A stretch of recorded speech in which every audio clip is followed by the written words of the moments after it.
Hey, we're back. The professional lovers in training, Patty and Al. Welcome. Our third week of Married at First Sight recap. A little bit to talk about tonight. True. The last two couples got married, Mm-hmm. and then it was about meeting each other's family and friends and starting the process of getting to know each other. A little more in depth in getting Q&A from friends and people that are close to individuals, and a little awkward divulging of certain, idiosyncrasies that one may have that you wouldn't otherwise know unless you got to know the person. So hearing about certain things can be a little awkward, especially knowing that this person is a stranger, Complete stranger. and So a lot of things are magnified. exactly. And I think we mentioned that last week. But the first thing I want to start with is one of the couples, the guy, Austin, was an admitted or is an admitted mama's boy. And another couple, okay, I think it's Mindy. Mm-hmm. Neither of her parents didn't come Right. to support what she was doing because they didn't support what she was doing, so they didn't even show up. So she had one sister, the only family member there, and her parents didn't show up. So, would you marry someone who you kind of felt like your parents didn't like? Well, you kind of mentioned that even off camera. And it's a situation where, in my opinion, especially when you're an adult and it's not a whole lot of individual growth, you know pretty much who you are. You're the ones that are in the relationship. And if another person is who makes you happy or who you're happy with, not makes you happy, that's the wrong term, but who you're happy with and you find, I guess, completeness in that relationship, it's not required that people outside of it have to enjoy what you have with your spouse. Or endorse it. Exactly. You want them Exactly. to. True. You'd like them to. Yeah, best case scenario, but they're not living with you day in and day out. They're not the one experiencing what it is you experience and how you feel. So what we share is what we share. And even the good and the bad, they don't experience all of that. So if they have a preconceived notion prior to even getting to know a person, I mean, that's really on them. And it's unfortunate because, again, I know this is an abstract process. But again, you're allowing, in this case, I see them allowing their daughter to marry a total stranger and be out on an island by herself doing it, as opposed to being there supportive of the daughter, whether it's a positive outcome or a failure. What would happen if it was a failure? Who would she have to rely on? Who could be consoled by if it didn't turn out the way actually the way she's looking? She's ecstatic, and I don't even think she gave her parents another thought. Wow. Yeah, I mean, as parents, you know that your child is not going to make every decision the way you want them to. True. But when they're grown, and I think too, when your child has shown that they that they make responsible decisions, that they pretty much have their head screwed on straight, doesn't mean that they're perfect, and that every decision is going to be right. True. But if they have a pattern of acting like they True. have their head screwed on straight, then it comes down to supporting your child. Exactly. And actually even supporting yourself, because you've instilled in that child the qualities of making good decisions. So if you're still fearful of what it is that they're doing, I mean, yes, it's abstract, but it's not the worst thing in the world. I mean, yeah. So, I mean, in this case, it's not like they have people who have no clue of what it is they're doing, creating a union of two individuals that have similar characteristics, likes, dislikes, whatever the case may be. I mean, there are professionals behind it putting in a true effort into matching two characters. Which is a great segue into the whole testing thing. I mean, that's the basis of this whole program, this whole show. True. Is that the experts have tested them and done, Personality pages and pages of interviewing and visiting and all of that.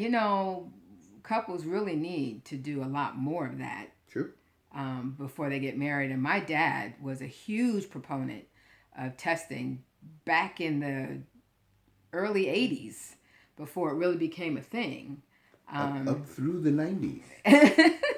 So much so that when I told them that a guy was coming home with me for Labor Day weekend, and it wasn't a big deal. I mean, we had been dating, but this wasn't a thing where it was serious. Yeah. It was just kind of like, hey, what are you doing over the holiday? Oh, I'm driving home to Alabama. Oh, you want some company? Sure. But when they found out he was coming, because I had never brought anybody home, and I'd already been gone. That was like, 92, so I've been gone since 85. 7 years. Yeah, so I've been gone for 7 years and had never brought anybody home. And my dad was like, okay, I'm going to mail you some tests, and I want him to take it. I'm going to mail him a set and mail you a set, and I want you both to take it and bring it down here with you so I can score them. And he did. Personality tests, loving styles tests, spiritual gifts tests. But he was a huge proponent of doing that because, and he got fascinated with it when he was doing his doctoral studies. How can you use testing to see where the strengths and weaknesses are, to see where the differences and commonalities are, to be able to project success or not. Calculated success. Not that it would mean the death of a relationship. True. But he did counsel couples to not get married if there were no commonalities. If the differences were too vast. Yeah, I mean, and that's honesty. I mean, I would want, well, in this case I got it, not really knowing exactly what I got, but I would want somebody to be honest with me who is objective. Now, one would think that he may not be objective because he was doing it for his daughter. He wasn't doing it for me. He did it with me, but he was doing it for her.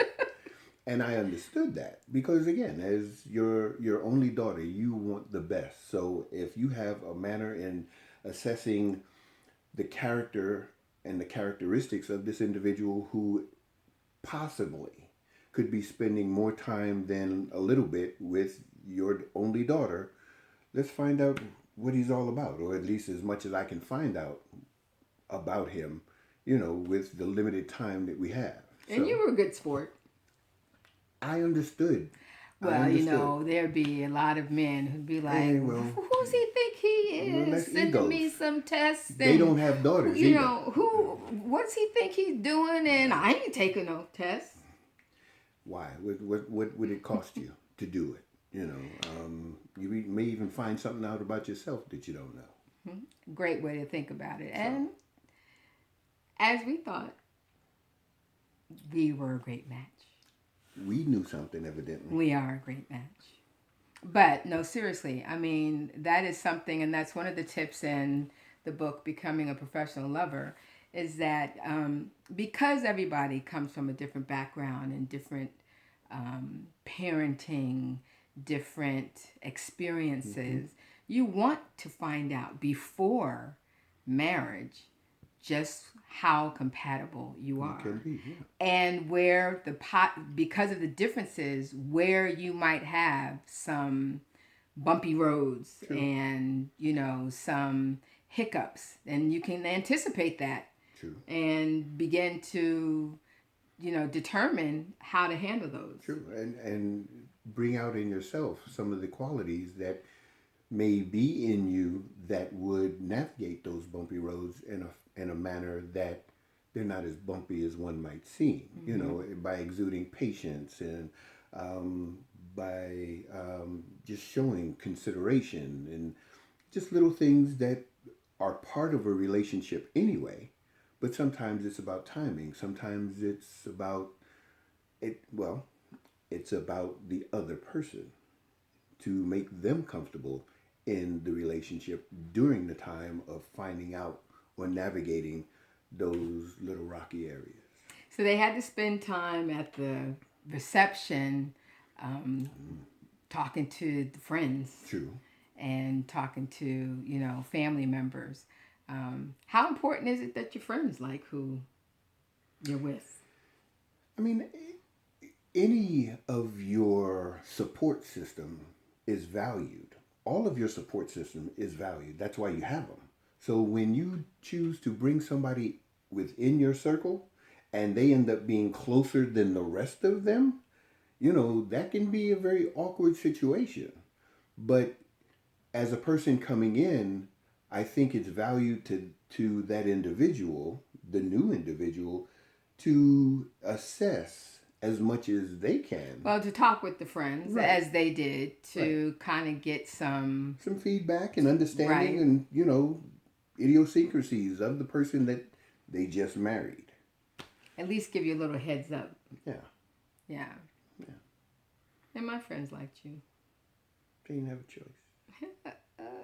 I'm a kind of nice guy. I really am. So, let's see. So what else could we talk about for tonight?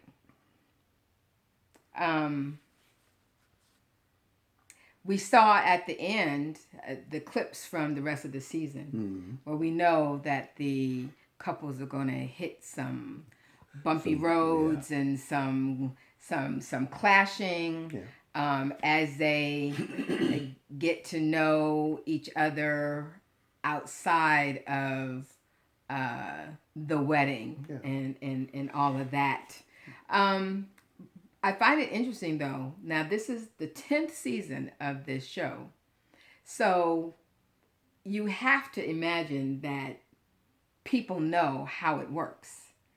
And I'm amazed at how many people are turned off by the cameras being in their face the whole time. And in one clip of what's going to come down the pike later on, one of the couples is saying, you're different in front of the camera than when the cameras are off. And we've seen that in other couples, in past seasons, where they acted one way in front of the camera and one way when the camera is off. And that's almost a surefire Well, it way. Brings questions into it's place. a surefire way to really cause tension. True.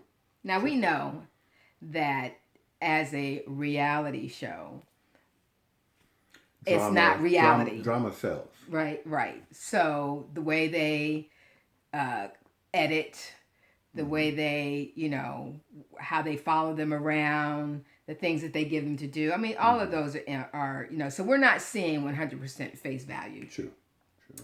But having watched this show from the beginning, it appears as though the couples that have stayed together are couples who are open, honest, transparent, don't set expectations, and most of all, patient. And are patient. They allow things to play out and each other to just be who they are and evolve without putting these parameters and expectations and being and time constraints and you're not fitting what I had in mind. You shouldn't really have anything in mind. Exactly. You started off as a stranger, with the understanding that you are matched for certain reasons. If anything, why not seek out what those reasons were that you Exactly. were chosen for each other, as opposed to looking for what the differences are that, because again, you cannot tell me that there's not a fear factor involved throughout the whole time period that you're getting to know a person. I mean, when you make a choice, just from meeting a person and you decide to spend a little more time with them, there's fear factors there. And that is the choice that you made, as opposed to letting somebody else make a choice for you. So I can't imagine the heightened level of fear that's involved in a person, regardless of what it is they may look like on camera. Getting to know someone that you have just decided to marry, not just to have another date with, date two or And date that's the whole three. point. The whole point of making them get married is to take away the ability to just say, "Oh, forget it," Yeah, to back out. even though we've seen that happen. Yeah. But that's I think is what's behind the whole idea of making them get married first, because you take that away. Yeah, you take that obviousness out of the equation. Yeah. Well, they not calling me, they not returning my calls or whatever the case. You in the same household, so ain't no return call. You gonna see them every day, so you're put in a situation to work on the relationship. That's a given.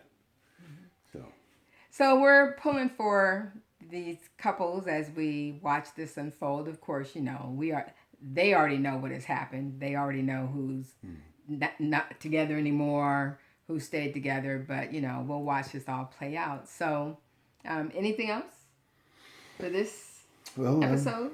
no, this was the wedding. This was the hoopla. This was the getting to know you period and all the niceties. And all the warm, fuzzy feelings are going to continue next week as they go on their honeymoon. And because reality won't hit them until they get back, usually from the honeymoon, and start actually living together. True. So we'll have a lot more fire to talk about then. But until next week, we're glad that you joined us. And again, we're talking about the Married at First Sight couples and using our book, Becoming a Professional Lover. And now you can find our video on our YouTube channel, Professional Lovers. So take a look at it there and subscribe, like us, and we'll see you next week. Take care.